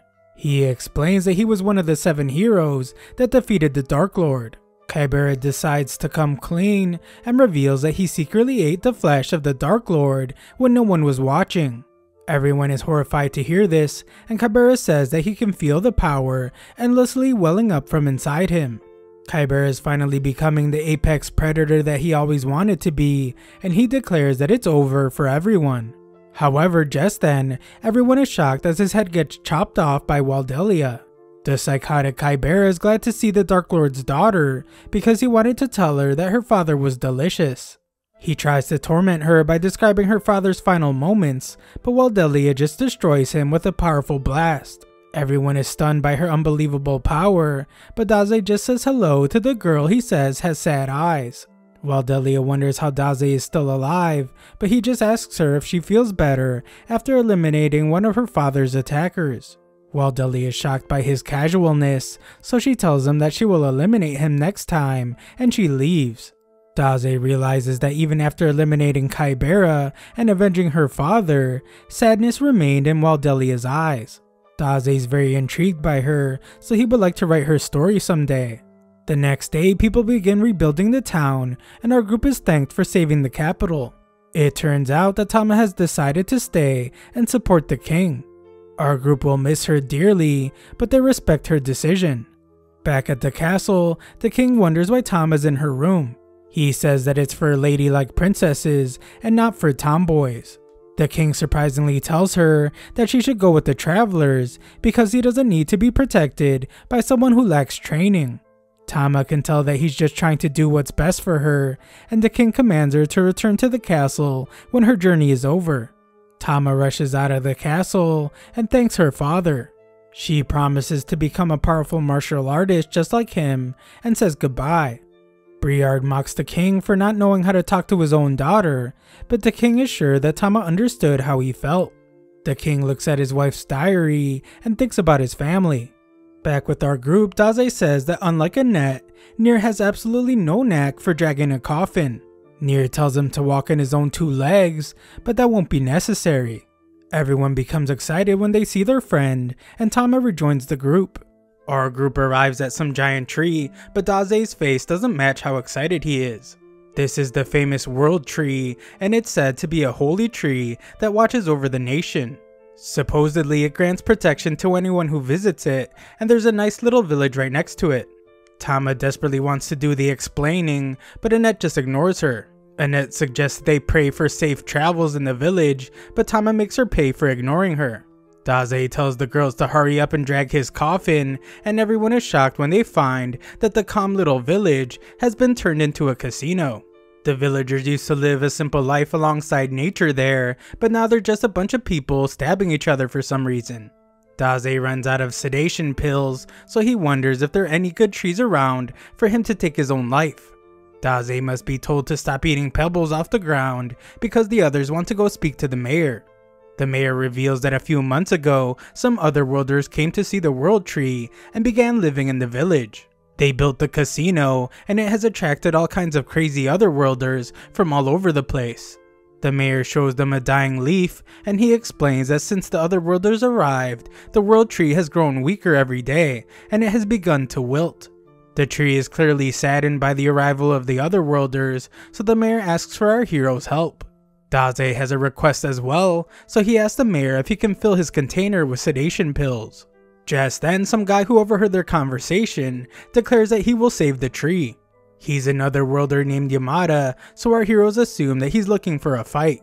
Yamada assures them that he is different from the other otherworlders because he truly wants to bring peace to the world. Annette wants to help Yamada save the World Tree, but she notices that Daze's long gone. Daze feels light on his feet, and he notices that his posture has improved. His mind and body are also really healthy right now, but he hates that. He sees a cave with smoke coming out of it, so he predicts that there's a lot of immorality going on in there. Daze rushes to the cave and finds that he was right. It's an unhealthy and corrupt place. Daze asks if he can join them, but some girl appears, offering to take him somewhere more fun. This ends up being a bar where the girl thinks Daze has had too much to drink. Daze says that his life is incredibly sad though, so he's trying to drink until he stops being alive. She explains that that cave is where people who are addicted to the World Tree's pain-relieving leaves go. Daze says that he can't sleep when he thinks about his body becoming healthy, so the girl offers to help him fall asleep. She says she can do this if he just watches her dance, but Daze doesn't believe her. She tells him to just watch, so he does. The dancing begins, and Daze watches very closely. It seems to be working, and Daze calls it a pleasant night. Elsewhere, Annette makes horrible crying sounds as she wonders where Daze went. She is horrified though when the girl arrives with the passed out Daze. The mayor becomes upset because he told the girl named Echi to never come to his house. Echi wishes Daze a good night, and she leaves, but the mayor calls her another person that was ruined. Echi is known as a witch, and she has a terrible reputation. She was the only one powerful enough to fight the otherworlders when they were building the casino, but she didn't even try to stop them. Instead, she built a bar, and everyone hates her for siding with the otherworlders. Echi always stayed away from everyone, so not much is known about her. Now she makes a fortune charming fallen otherworlders with liquor and dancing. The villagers started calling her a treacherous witch, and Yamada decides that she will have to face justice, just like the otherworlders. The mayor is pleased to hear this, and begs Yamada to save their town. The next day, Daze goes somewhere, but Annette reminds him that the battle against the otherworlders will be starting soon. Daze says that he never agreed to that in the first place, and he just wants the peace that he finds in the bar. Annette tries to stop him, but Yamada explains that it's too late because Daze has been charmed by the witch. Annette refuses to just let him go, but Yamada assures her that Daze will come to his senses when they fix the town. At the bar, Daze credits Ecchi for being the reason he was able to forget his past, which allowed him to fall asleep. Ecchi warns him about being close to her because she might ruin him, but that's exactly what Daze wants. The two have a toast, and Ecchi explains the legend behind the world tree. When the spirit of the tree descends, all the weak and sick people will be saved. Ecchi suggests that Daze pray to the tree to ease his pain, but he surprises her by revealing that he knows that she's the one that wants to be saved. Daze says that her dancing was full of sadness, and she's at a loss for words. Just then, a bunch of guys arrive to order some drinks. A thug threatens some guy after he lost all his money, and he tells the dude to get his money back or he will take his kidneys. The thug explains to his boss that they aren't profiting as much from the casino because less people are gambling, so he wonders if they should move the casino. The boss says it won't be necessary because all they have to do is draw in the villagers from across the nearby bridge. It will be easy too because they just have to show them how much fun gambling is and get them addicted to the leaves from the world tree. Ecchi reminds the boss that he promised not to bother the villagers and only otherworlders were supposed to gamble. The boss says it can't be avoided now and explains that she will also make a lot more money with the added customers. Ecchi doesn't care about that, and she reminds the boss that she paid him a ton of protection money so he wouldn't touch the people across the bridge. The boss ignores her and just tells his goon to get a couple people from across the bridge addicted to the leaves. Ecchi tries to stop him, but she just gets tossed aside. Daze says that women like her shouldn't be called witches because she is actually an angel. Just then, the ground shakes, and the thugs are shocked to find that part of their casino has been destroyed. Yamada tells the thugs that it's time to face justice, and he includes the witch. Yamada prepares to punish them, but Daze arrives, upset that Yamada ruined his peaceful day. Daze can't stand grand people like Yamada, and Yamada calls Daze a disgrace to the other worlders. Yamada tells him to think carefully about what his next move will be, but Daze just sits down. Daze has never once respected someone for lecturing him, and he isn't the type to listen to a lecturer either. Yamada decides to show him what righteous behavior looks like, so he attacks all the thugs at once, and his power of judgment erupts moments after. This guy is really strong, so the thugs decide to run away. Ecchi thanks him for saving the town, and Yamada is glad to see that she has come to her senses. The townspeople celebrate Yamada as their hero, but they call Ecchi a traitor. They think she was working with the otherworlders, and they wonder how much money she made off of her exploits. Yamada tries to point out that she has changed her ways, but the people still tell her to get out of town. Daze steps in front of the angry mob and says that all people are worthless scum. They think that he's siding with the witch, but Daze explains that Ecchi was the only one fighting to protect this town. Every night she made sure that the thugs were happy and kept them in check so no harm would come to the townfolk. Without her, the thugs would have come for the villagers a long time ago. Daze calls her the true savior of the town, and he shames everyone for throwing rocks at her. No one believes him, so Ecchi says it's okay, and she apologizes to everyone as she leaves. Everyone celebrates as they have successfully pushed the witch out of town, but Yamada is horrified. Daze knew it would happen all along, as he explains that the line between righteousness and evil is a hazy thing. Yamada wonders if it's his fault, but Daze doesn't know. All he knows is that this town willingly let go of its own protector. Our heroes leave, but the mayor has another request for Yamada. The otherworlders made a fortune by selling the world tree's leaves, so they have decided to continue that practice and sell the leaves themselves. Yamada is horrified to hear this, but the mayor explains that the world tree will be revived and will grant them even more blessings. The mayor wants Yamada to be the town's bodyguard so he can carry out justice again if the witch and the otherworlders try to come back. Yamada can't believe this dark turn of events, and the mayor offers him 10% of all profits. Yamada thinks about Daze's words, and he wonders what he has done. Back with our heroes, Daze thinks that he's no different from everyone in that village. Daze wasn't able to save Ecchi, and everyone feels the same way. Just then, everyone is stunned as the entire world tree dries up. The mayor is horrified to see all his plans destroyed, and no one can understand what happened. Back with Daze, Echi reappears as a completely different life form, and she thanks Daze for understanding her. She hopes that he can find some peace in life, and she disappears. Luckily for our boy Daze, she fills his bottle with sedation pills. Daze remembers how she said that when the tree spirit descended, it would grant the wish of the sick, and Daze realizes what she really was.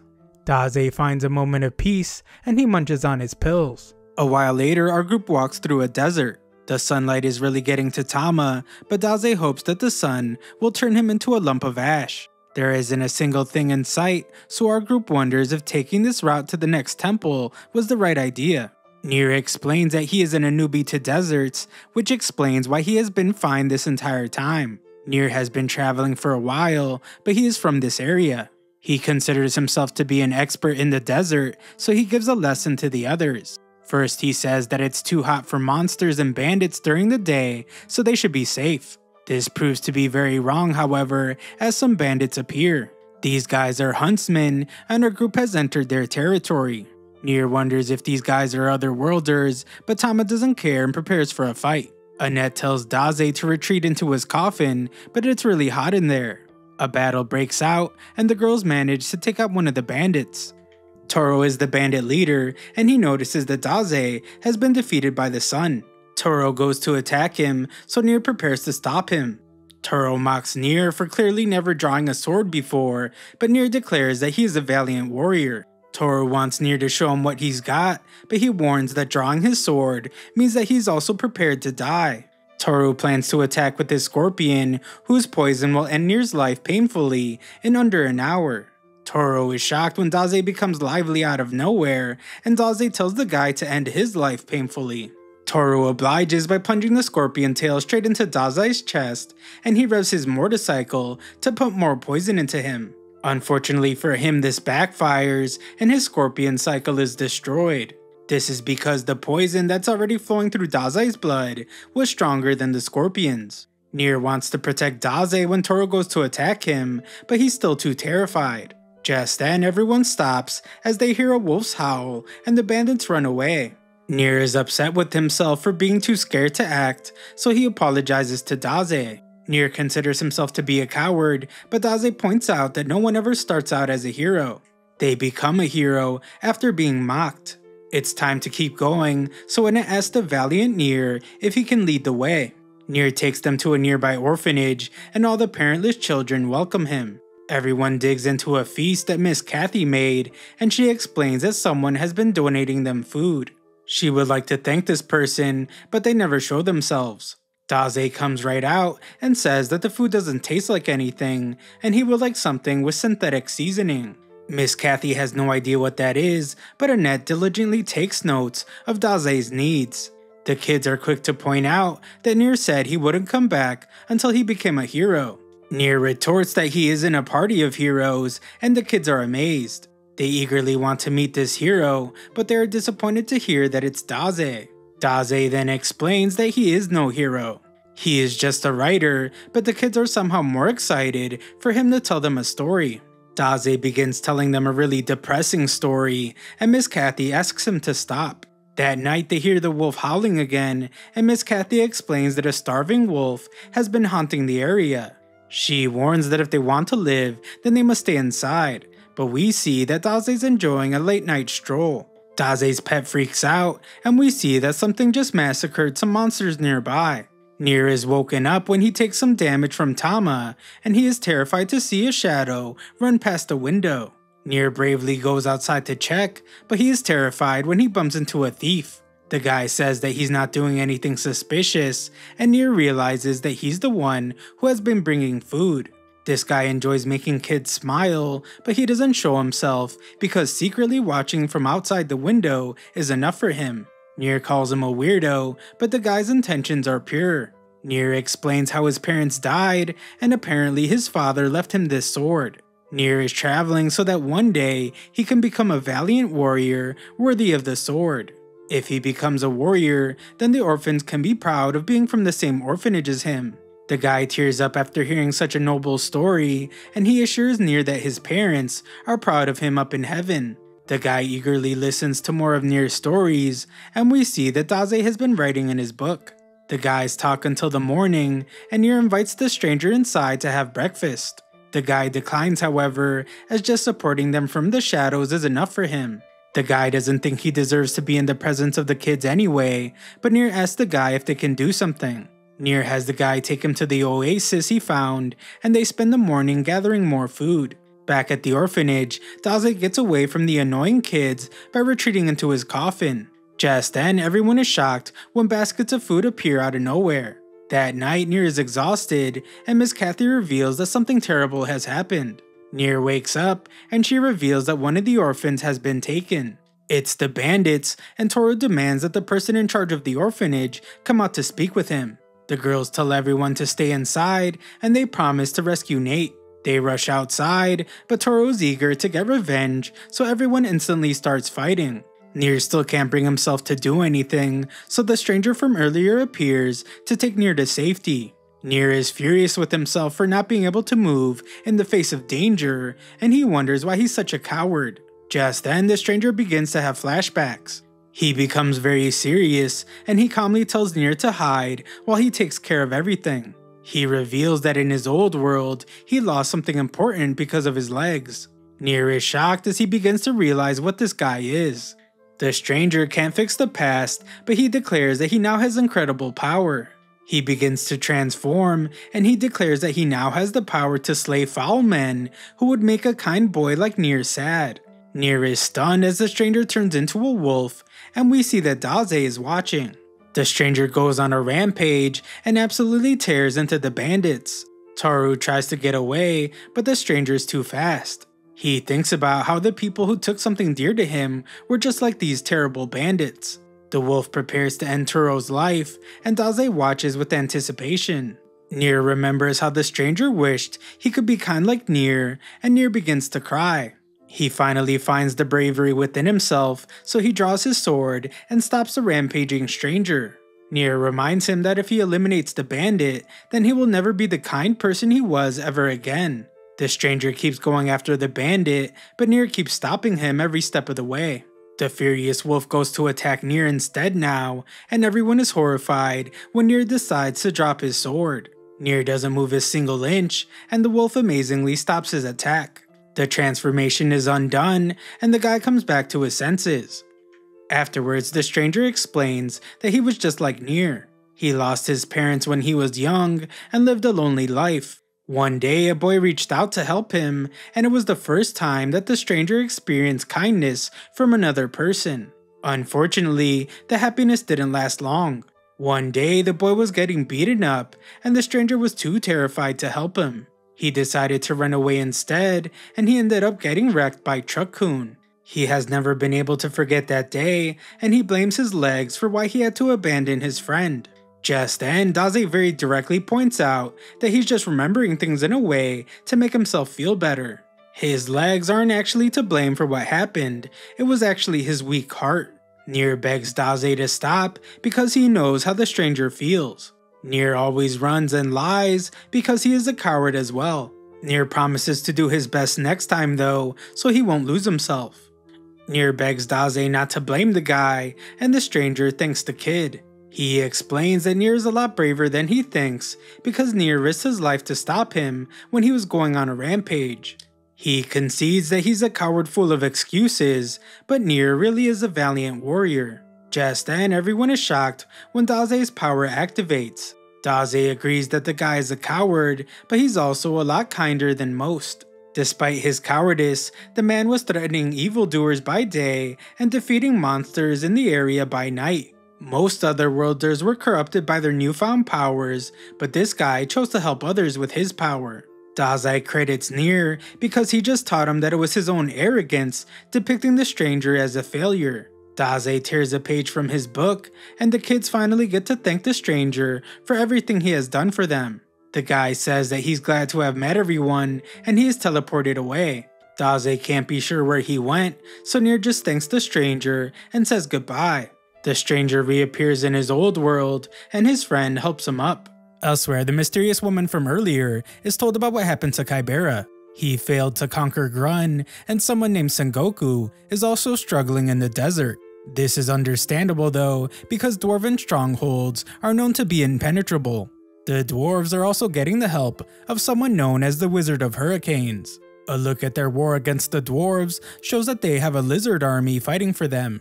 Yisha is helping the dwarves, but she wishes that Wolf would take the battle more seriously. Wolf tells her to just relax while he gets drunk, but Yisha reminds him that he's the leader of this nation. Wolf says that he's just a priest though, and the dwarves decided to call them their leader on their own. Sengoku, who's also known as the Fallen Angel of Misery, commands his troops to attack, so Yisha demands for Wolf to do something. Wolf tells the king of the dwarves named Doran to lure the enemies somewhere, but Doran rudely refuses to obey his orders.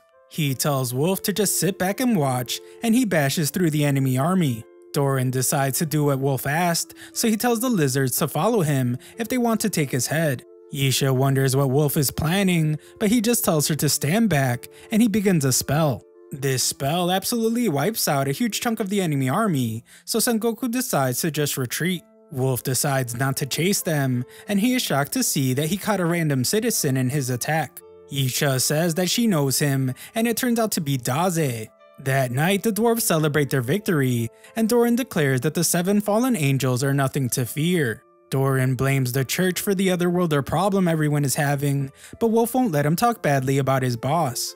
Wolf credits the dwarves for their incredible effort in battle, but Doran calls him a weak elf, while also complimenting his strength. Our group is there as well, and Annette explains that they were lost in the desert before Daze got caught up in the tornado. Annette is just glad that he was in his coffin when it happened, but Daze isn't. He wishes that he didn't survive, and now he has to find another coffin. Wolf says hello to Annette, and Mello sees the monster of his dreams. Wolf apologizes for the accident, but Daze just scolds Wolf for his failure to end his life. Daze is grateful for allowing him to feel a new near-death experience, but Wolf just thinks he's weird. Yisha explains that this nation is at war with one of the 7 fallen angels. Tama declares that she just defeated one of them, but Wolf assumes that she is mistaken. He doesn't believe that she's strong enough to defeat one of these enemies, but Tama tells him not to underestimate her team. She explains that Daze has the ability to teleport otherworlders away, and Wolf explains that the Pope has taken an interest in this ability. Wolf doesn't think they need Daze though, because all abilities are meaningless in the face of his magic. Tensions rise, but Yisha says that Wolf has just had too much to drink. Wolf says that they will handle the 7 fallen angels without Daze's help, so he tells them to just sit tight and watch. This guy is a real jerk, so our group wonders if he's really that much of a big shot. Yisha says that he is, and he's known as the Wizard of Storms. Without a doubt, he is one of the strongest wizards in the world. Even the 7 fallen angels are powerless against his magic and intellect. Elsewhere, Sengoku returns to the enemy base, and he's mocked for retreating. He plans to join the battle himself next time, so he guarantees a victory. The well-dressed guy says it won't be necessary though, because he is sending someone to the desert who knows the Wizard of Storms very well. This ends up being some little girl, and he asks the fallen angel of greed if she is ready. Back at the castle, Daze can tell that Melos misses the monster girl, and he can feel his pain. He says that one-sided love is the greatest kind of love, and he should enjoy his anguish. Melos snacks on Daze's skull again, but the little monster is clearly heartbroken. Daze takes a look at his necklace while remembering his girlfriend, so he tells Melos that they can look for the monster together. He explains that they're pretty similar because the two of them are just foolish men wandering this world in search of a woman. Daze thinks they should call the pink monster Femelos, but Melos clearly hates it. Daze is oblivious and thinks that he likes it. They eventually find her, much to Melos' delight, and Daze notices that her master is pretty popular with the ladies. Daze says that Wolf is pretty much the opposite of Melos, and they follow the pair. Wolf is discouraged when he knocks on someone's door and gets ignored, so Daze realizes that Wolf is actually just like Melos. Even a ladies' man like Wolf is pursuing his own beloved. Wolf speaks to the person through the door and explains that the war is still going on, but he promises to come back alive. He goes on to make another promise, but Daze decides that they shouldn't listen anymore. The next day, the enemy begins to attack again, and Tama wants to help in the fight. Doran reminds her that they are guests and declares that he will handle the fallen angel himself. He gives an inspiring speech with Wolf, and the battle begins. Wolf helps out the dwarves from above, and he points out that they are crushing the enemy. Just then, Yisha is horrified as she sees a dragon coming, and the dragon attacks the dwarves. It's a legendary dragon that was once under the Dark Lord's command. The terrifying beast is now under the control of the fallen angels, but the confident wolf is disappointed that this is their ace in the hole. It's not a big deal because he has taken down dozens of dragons before. Just then, Doran panics as he realizes that Sengoku isn't the one riding the dragon. Wolf doesn't care though, as he plans to rip them apart with his magic, no matter who they are. He confidently prepares to attack, but he is shocked when he realizes who is riding the dragon. The girl stops the dragon right in front of Wolf, and she greets her master. Yisha wonders what is wrong with Wolf as he begins to tremble, and he wonders what is going on. He is frozen in disbelief, and the girl takes a hold of him. Yisha collapses as her energy is drained by the girl's ability, and the girl promises to end Yisha's life when she is finished with Wolf. She takes off with Wolf, so Yisha tells the dwarves that they must retreat. They have a meeting so Yisha can explain the situation, and she wonders who the girl is. The dwarven forces are in shambles, and the lizards are closing in, so King Doran is furious because at this rate, the castle will fall. Daze points out to Melos that Femelos is in tears after losing her master, and he reminds him about what men should do when they see a woman crying. Wolf doesn't console her and just runs off, but this is exactly what Daze had in mind. Wolf clearly has a complicated past, and Daze is sure that the girl Wolf tried to talk to must know something. Daze goes to the girl's house and says that he would like to ask some questions about Wolf. The girl opens the door, but Daze is shocked to see that she's a very old woman. This is a huge surprise, but Daze admits that it makes things interesting. Elsewhere, we see that the girl has brought Wolf to the Dritten Temple. This is a place they're both familiar with, and Wolf calls her Yuriko. Some guards arrive to help Wolf, but Yuriko won't allow them to get in her way. Back at the castle, Yisha explains that the girl might be one of Wolf's students. Wolf used to be more passionate than anyone about training otherworlders, but one day he suddenly stopped and began drowning himself in alcohol. Yisha doesn't know why, but it doesn't matter because they must save Wolf. She wants Doran to send soldiers to the temple, but he doesn't have soldiers to spare. The girls say that they will take the job instead, but they notice that Daze is missing. No one has seen him since the night before, and they're all shocked when he arrives with the old woman. Daze just tells them to continue their conversation, but Annette wonders why Daze is always finding new women. A while later, we see that our group has geared up as they prepare to rescue Wolf. The dwarves are known as expert craftsmen, and they did not let our group down with this sweet new equipment. Daze is disappointed to see that the thing he ordered hasn't arrived yet, but the others can't believe that he needs equipment at all. Doran explains that the item Daze requested is too specialized, and the craftsmen are confused, so it's taking them a while to finish. Daze is disappointed in the craftsman, but Doran has had enough of him. Nier points out that crossing the desert will be extremely grueling, and Toro appears out of nowhere. They don't have time for nonsense, so Tama prepares to destroy him, but Toro says that he has changed his ways. Now he runs a bus company by day and guards the orphanage at night. Tama has no idea what a bus is, so Toro gives a demonstration. He uses his power on a monster nearby and reveals that he has the ability to turn anything he touches into a vehicle.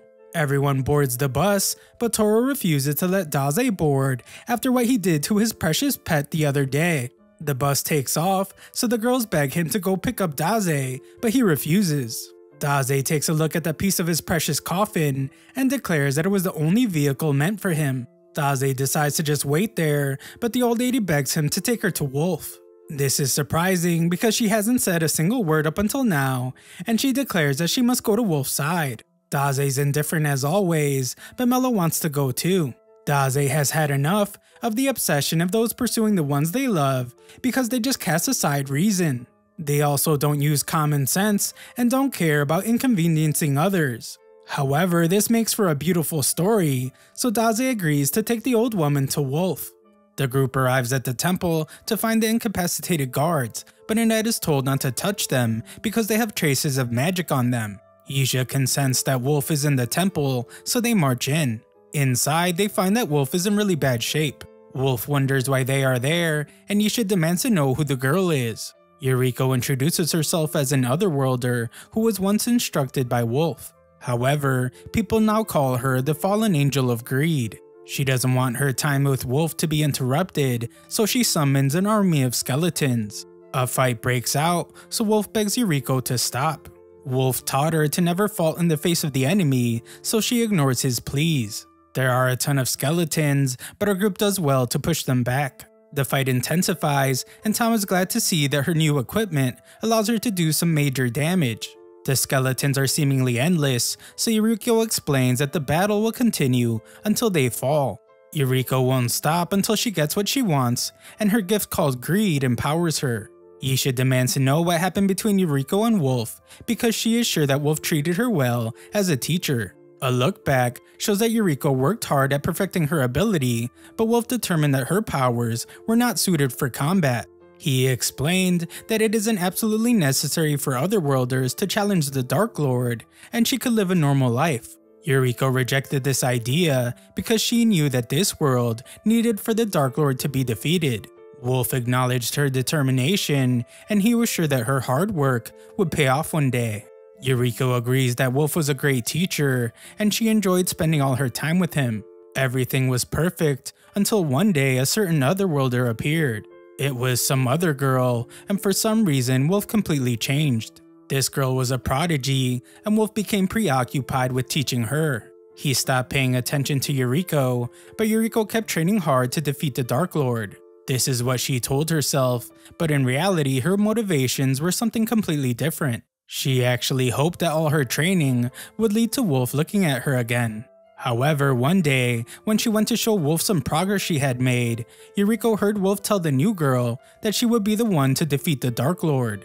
Wolf told the girl that she was the one he was waiting for, and this proved to be the last straw for Yuriko. Her power blossomed just like Wolf once told her it would, but it was for the wrong reason. Yuriko eliminated the new girl, causing Wolf to lose his mind, and Yuriko became what she is today. Yuriko is sure that her powers never would have awakened if it wasn't for those events, so she credits Wolf for still teaching her in some way. Yuriko combines her skeletons into a larger monster, and she explains that she took an innocent girl's life simply because she was consumed by her desires. Yuriko doesn't consider herself to be a human anymore, so all that is left is for her to fall as far as she can go. Wolf screams for everyone to run away, but it's too late, as Yuriko has already decided that she wants everyone to die. She unleashes her final attack, but Daze comes crashing into the temple on his brand new coffin. Daze simply asked for a self-propelled coffin, but the dwarves went above and beyond with their creation. Daze apologizes for interrupting, and he notices that Yuriko looks very similar to a certain someone. He instructs Melos to bring someone in, and Wolf is shocked to see the old woman. Yuriko is even more stunned when she realizes that this was the girl she eliminated. Daze reveals that he has already finished writing the younger sister's story, so now it's Yuriko's turn. Everyone is stunned to hear that these two girls are sisters, and Daze reveals that the old woman named Hikari told them everything. With their father, the two girls were a family of 3. Hikari was sickly since childhood, and Yuriko stayed at her bedside and cared for her. No matter how sick Hikari became, Yuriko never left her side. Yuriko tells Hikari to stop telling their story, but Daze already heard it all, and he was touched by Yuriko's kindness. Yuriko tries to silence him too, but Daze's team comes to his defense. Daze apologizes because he is an author, and he cannot perish until he has finished writing Yuriko's story. Yuriko can't stand being called a kind older sister, and she reveals the truth. She actually always hated Yuriko because she stole her youth from her. Yuriko couldn't live her life because of Hikari, so she was happy when she arrived in this new world. She was away from Hikari, so she thought that she could finally live her life. However, Hikari showed up and took everything away from her all over again. That is when Yuriko decided that Hikari would never take anything away from her again. Yuriko declares that she is now greedy, and she will acquire everything she wants. Daze would like to know what it is that she wants, but Yuriko has had enough of him.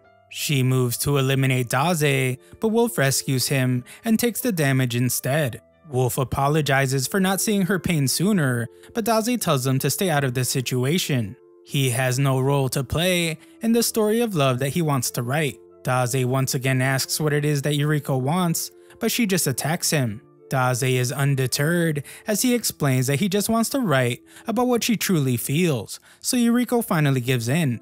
A look into the past shows that Yuriko was excited about her graduation, but her father ignored her to give attention to Hikari. He went to work and left Yuriko to watch over her sister. Yuriko was jealous of other students being congratulated for graduating, and she left Hikari alone so she could go to her graduation. Yuriko just had to accept that she would graduate alone, and she congratulated herself. That night, her father was furious at Yuriko for leaving Hikari because she nearly died while she was gone. Their father scolded Yuriko as he put all the blame on her, and he didn't care one bit about Yuriko's graduation.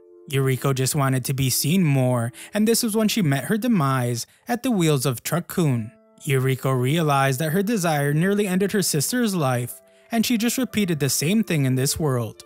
Yuriko doesn't consider herself to be a caring older sister at all. She just thinks that she is greedy and hideous. Yuriko sobs uncontrollably, but Daze points out that there's not a person in this entire world who doesn't want to be seen. He says that Yuriko isn't greedy at all, and she's just a kind girl who's a bit awkward.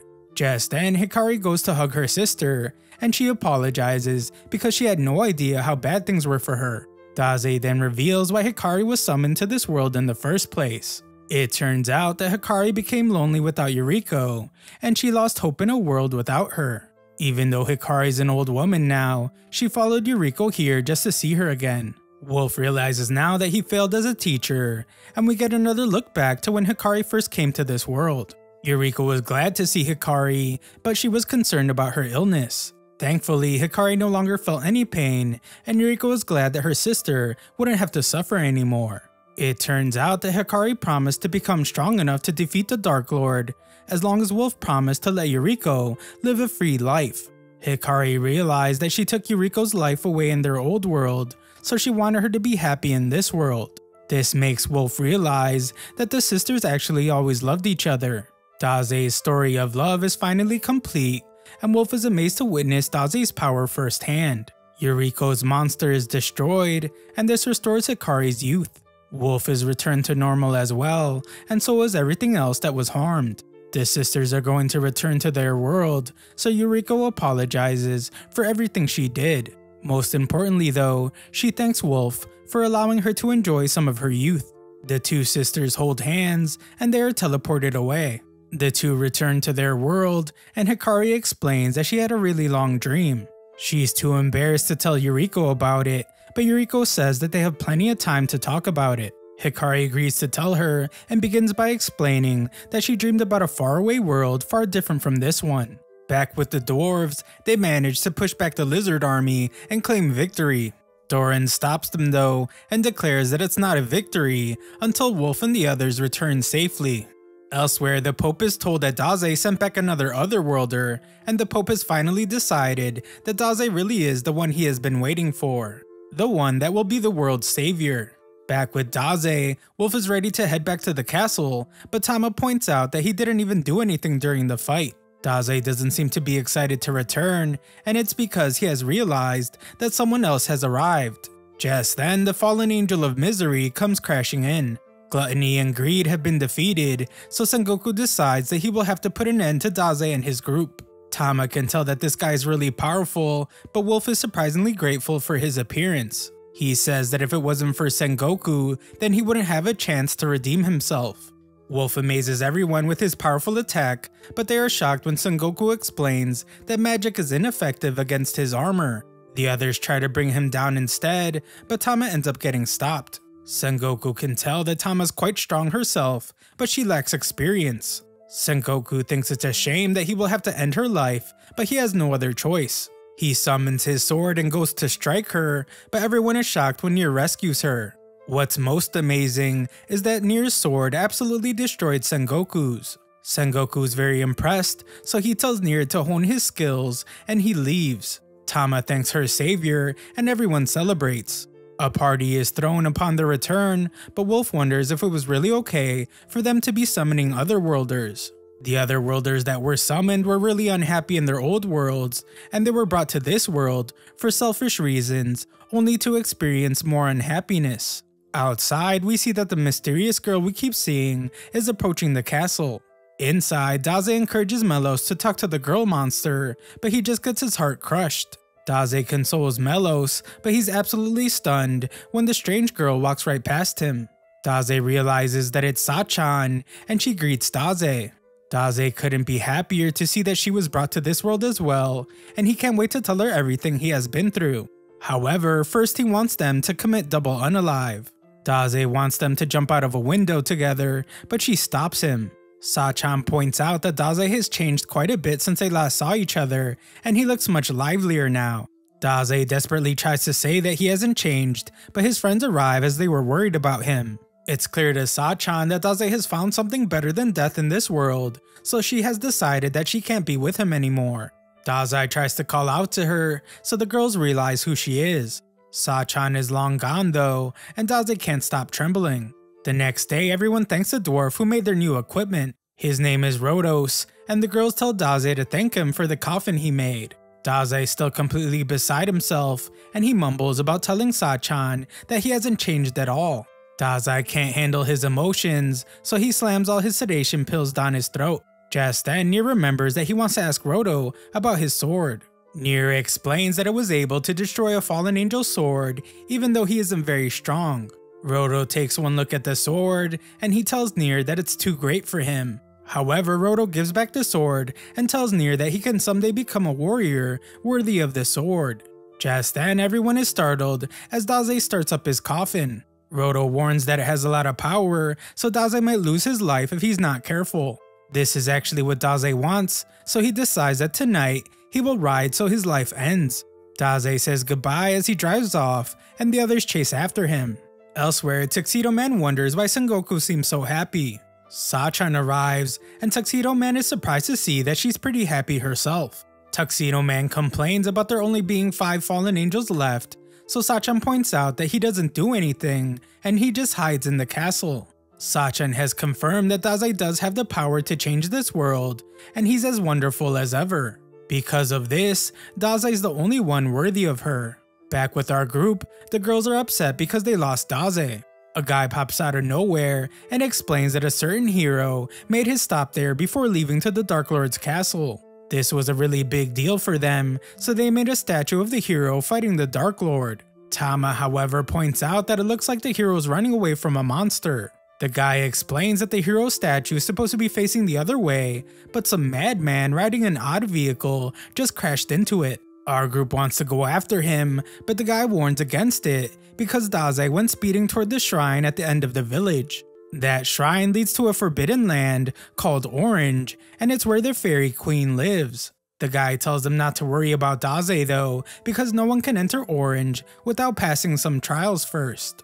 In the shrine, a terrifying voice asks Daze if he seeks the protection of the queen. The voice assumes that Daze will have no chance of passing the trials, so he tells him to turn back. Daze just gets annoyed and hides in his coffin, but the first test is quickly approaching. It's a test of strength, and the terrifying voice reveals himself to be a giant powerful monster. The monster starts talking about how daunting his test will be, but Daze just drives right past him. Daze then does the same for the test of intelligence and the test of spirit. The guy explains to the group that only the legendary hero has passed all 3 trials and received the queen's blessing. Annette is worried about Daze, but no one thinks that he will be able to pass the trials. They are of course wrong as Daze passes the trials and is teleported somewhere. The fairy queen greets him and explains that he's only the 2nd person to ever arrive there. Daze assumes that this is a paradise, which means he has finally died, but he is told that this place is called Orange. Some fairy twins tell him to bow down to their queen, but Daze ignores them. He drops his pills in a really inconvenient place, and this gets the twins really upset. The queen introduces herself as Oberis, and she explains that she grants protection to anyone who has passed the trials. All she wants is peace in this world, and it's now Daze's duty to accept her protection and fulfill her wish. She only has one question for him, so she asks Daze what is needed to save the world. Is it trust in others or absolute power? The fairies eagerly wait for his answer, but Daze just chooses his own response and says that the one he trusted left him, so now he just wants to die. Daze gets scolded, and he seems to think that he was taken to another world again. He is being asked to save this world as well, but nothing matters to him now that he lost his soulmate Sachan. He's completely indifferent to the suffering of others, and the twins determine that they were wrong about him. The queen hasn't made up her decision yet, as she explains that he has the protection of Echi, the spirit of the world tree. This is a very big deal, so the queen wonders why Echi chose Daze. She demands to know what blessing Echi gave him, so Daze explains that she made his pills infinite. Daze offers everyone some, but the twins have had enough of him. They want to send him back, but the queen reminds them about the legendary hero that came before him. She chose to give him her protection, but he failed to bring peace to the world. Now the world has only fallen more into chaos. The holy elves in the north oppose the fallen angels, and the countless other worlders have blurred the lines between good and evil. The queen has determined that there's nothing those with righteous hearts can do about this situation. Daze is different, and she thinks that him being brought to her world was no mistake. It was as if the other world pushed him here. The queen explains to Daze that he will be reunited with his soulmate at the end of his journey. She doesn't ask him to save the world, and instead she just wants him to live a while longer so he can continue his journey. She has determined that this is what the world wants. Daze assumes that she's trying to make him feel better, so he thanks the giant lady. Her parting gift is a whistle that will give him the strength of the fairies anytime he is in trouble. The queen sends Daze back to his world, but the twins wonder why she would give him such a powerful item. Back with the group, the girls worry about Daze, and Nier wonders what will happen if Daze returns. He was rejected by his soulmate, so they wonder if their journey together will have to end. Annette refuses to accept that idea, and she is crushed into by Daze. Daze calmly apologizes, but the guy from earlier is horrified to see that Daze has done even more damage to the hero's statue. Daze ignores him to blow on the queen's whistle, and one of the twins is summoned. Daze asks her to fix the statue, but she refuses. The queen makes it clear that this is what she meant by lending their strength to Daze, and she wishes luck to Solulu. Our group prepares to leave, and Solulu can't believe that her life has taken such an unfortunate turn. Nearby, Yisha wonders why Wolf didn't take Daze to see the Pope, so he explains that they were wrong for interfering in the first place. Elsewhere, the Pope is sure that the world wants something from Daze, but he doesn't know if it's peace or chaos. All the other characters in the story think the same thing, as they acknowledge that the fate of this world is in Daze's hands. Daze's oblivious to all this as he walks through the desert, and his group pushes his coffin for him. They complain about it being much heavier than the old one, but they notice that Daze is very serious. He stares at his bracelet and just tells his team that it's time to continue their journey. Thanks for watching my recap, subscribe to the channel for more videos.